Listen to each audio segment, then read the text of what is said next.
do not feel like you're not smart enough. Do not feel like you're not accomplished enough, because you're talking to a girl, you're literally watching a girl who thought that she wasn't smart enough to finish AMP1 and AMP2 with A's. Like, hi guys, welcome back to my channel. It is your favorite girl, Sierra Couture, and today I'm here with another video for y'all.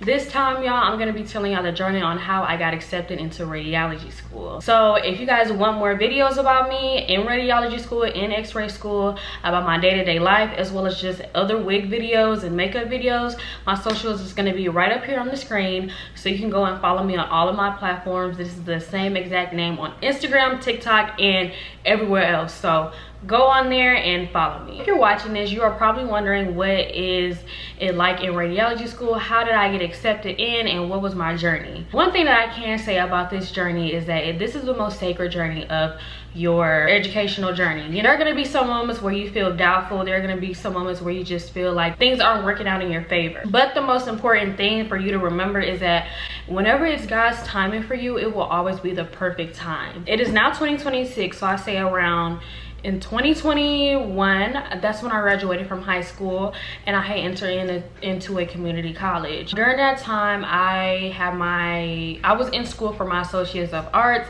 because I just truly didn't know what I wanted to do. And plus, during that year, I was just BSing around because I was finally out of my parents' house. I was living on campus and I was just experiencing life as an 18, 19-year-old, 20-year-old as well. During that time, I failed classes, I was BSing around, and I just truly didn't know what I wanted to do. I thought I wanted to be a flight attendant. Like, out of all things, I wanted to be a flight attendant. Not saying that being a flight attendant is bad, but that's what I thought I wanted to do. I decided to take a year off of college, a full year, and just to figure out what I want for myself, where was my life headed, and what direction was that going to take me. I looked into other careers, but I knew I did not want to be a nurse, a LPN, a LVN, or none of that. Like, no, I did not want to be a nurse. So I did more research into imaging, and I was interested in the ultrasound route that was in my community college that I had went to before I had left for a break. So after a year, I went back in and I decided to do all of my prerequisites for ultrasound. That included English 1, anatomy and physiology 1 and 2 with the attached lab, psychology, physics, and speech, and I think another class, like a math class. Whenever you're applying to a really competitive program, it is good to make sure that you have like the top stats, you know. I did all of that, and I retook some classes as well throughout those 2 years after I came back, and this was the time for me to apply to the program. So I already got all of my prereqs out of the way. I had an A in both anatomy and physiology 1 and 2, B in physics and everything like that, but I still needed to do the HESI exam. I did the HESI exam of March of 2025. Ended up getting a 93%. I took all of the segments except chemistry, and I got a 93% overall. I submitted my application, hoping and praying that I would get accepted in, and you know those programs go by a point system. So whenever you're in for a point system, it goes basically if you have this many points for this experience, or this for GPA, or you know, HESI scores or testing scores, something like that, you know. I was pretty high on the list. So whenever I submitted my application in and I got word back that I didn't get in by 1 point, it really devastated me. I tried setting up meetings with the director to ask her like, what could I do more? And y'all, like, she legit told me, like, honestly, like, you've already retaken classes, you've got A's and B's and stuff like that, your HESI scores is so great, but I just don't, sometimes it's nothing that you can do. Sometimes it's just out of your hands, and it's just because of how many people are applying to this program. Because it's very competitive whenever you're applying to not only a community college, but when you're applying to a specialty, you know, because so many people are trying to get into the specialty and they only have limited amount of seats. I went ahead and I was like, you know what, I'm gonna try it again. I did it once again. Pushed through, probably retook one class, got my B up to an A, and I applied to it again, and I still did not get in by 1 point again.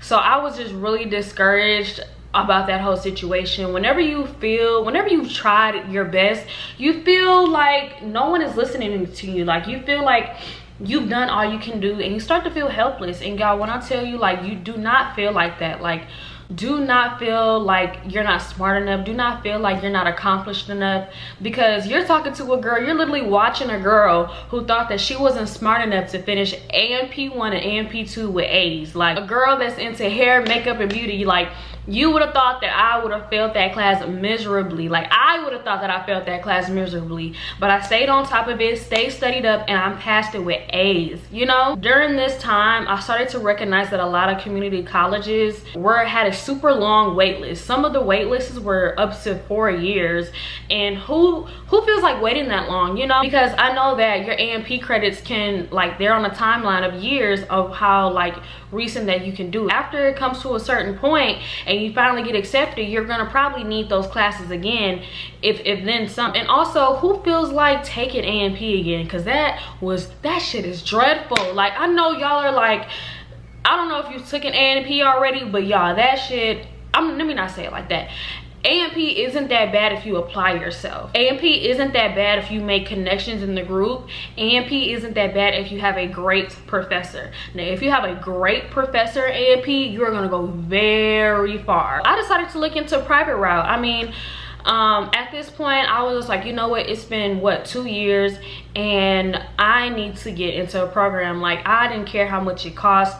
All I wanted to know was, where can I get into a program that is accredited? I did a little bit more research, and instead of me looking into doing ultrasound, which is like a specific specialty, I wanted to do the broad range, which means radiology. I feel like if I get into radiology, I can branch off into do other things like ultrasound later on, CT, MRI, anything of that sort. And I feel like with that being said, that would be a main way for me to branch out and not be so secluded with just one niche. You see what I'm saying? And usually with one niche, it's a little bit more challenging to get jobs, especially when there's an overflow of those techs or ultrasound techs. Not saying that it's going to be difficult for you to find a job if you are trying to be an ultrasound or anything like that, but I'm just saying it's a little bit more easier whenever you have the broad range of imaging, so you can know the broad range of it, and then whenever you feel like you are ready to do specific things, then you do that. You know, I did the HESI exam all over again. I ended up getting a 90% on that,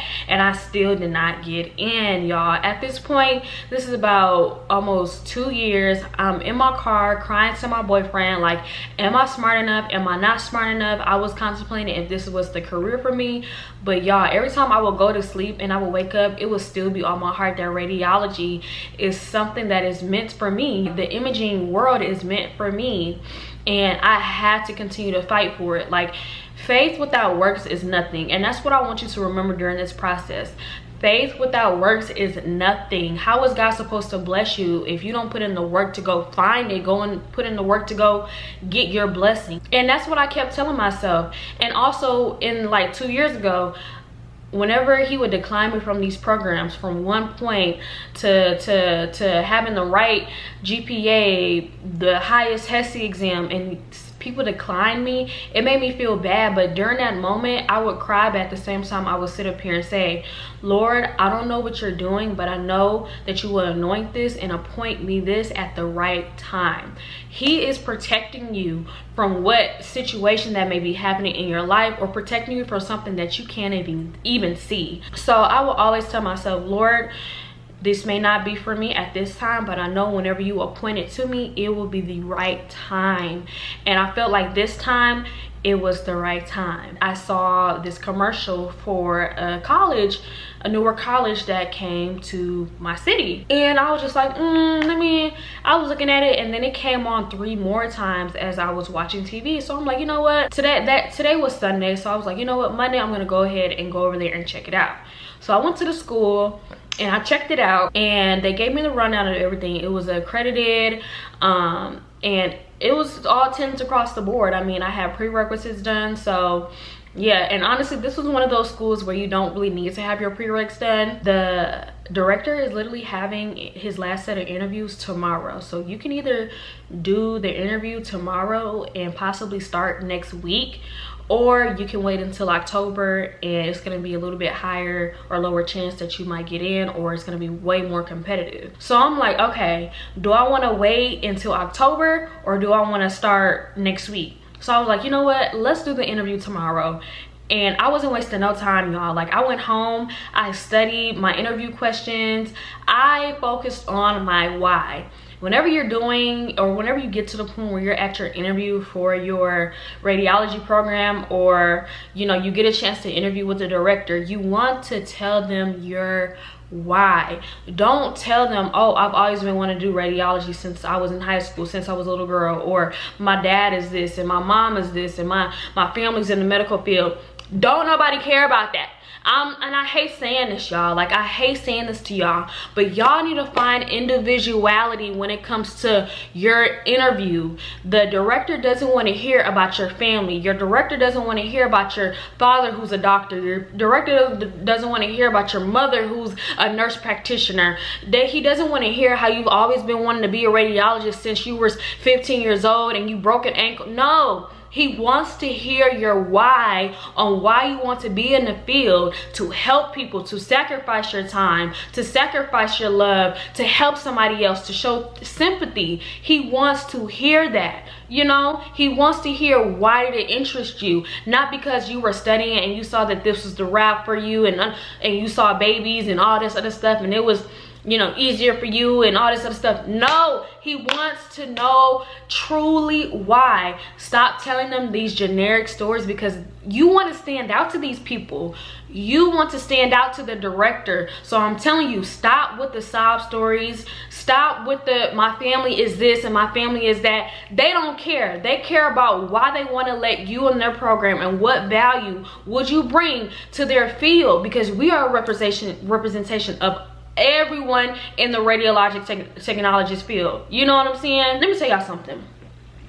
And I hate to get like this. Like, y'all know that I'm your sister, so I'm gonna tell you the truth, even if it hurts. Whenever you're doing these interviews, I don't want you to be scared. I want you to inhale and exhale and show your personality. If you don't have no personality, how is someone supposed to remember you? How is somebody supposed to remember who you are, what is your name, if you don't show no personality? If you don't smile, if you don't relax? People can tell whenever you're tense. People can tell whenever you're boxed. You know, they can tell that. They know that you're there. They know that you're nervous. They know that there's other applicants. Why are you here? Tell me your why. And honestly, y'all, these interview questions that are in the program, that to get into the program, are literally like regular job interview questions. Why do you want to be here?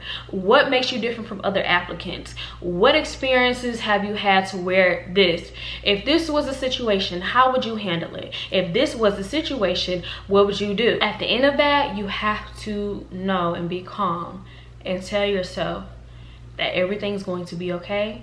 If this is not for me, then it is not for me, and God has something better for you in the future. I waited about 5 days, and then I got my acceptance letter through email. Obviously I was jumping jacks. I was screaming my ass off, because it was like, I finally got in, and this was the right time. And y'all, when I tell y'all, I'm not even bullshitting y'all, this exact time was the right time, because I had the money to pay for it right out of pocket. Like, literally money to pay for it right out of pocket. If I would have got into those other schools at those times, I would have been struggling how to figure out where I was gonna work, how I was gonna pay for it. Luckily, in this time of my life, I am a wig influencer, so me making most of my money at home really did help these last couple of months of me saving a lot of money to be able to prepare for something like this. And I didn't even know I was preparing for something like this, but it's crazy how you don't know what's ahead of you, but God does, you know? All right, y'all, so that is the end of this video. Make sure to subscribe to me, because I am going to be coming with more radiology x-ray school videos, share my experience with you every month. I'm doing it once a month, not every week. And also let me know if you have any questions. DM me. My social is going to be right here. And yeah, I really hope that this video helped you, kept you at ease, and also just made sure that you were okay. You know what I'm saying? Like, I know that a lot of people are anxious. I know that a lot of people are scared. Just know, if this is something for you, then it will be for you. Don't ever give up. All right? So, bye, y'all. I love y'all, and see y'all on the flip side.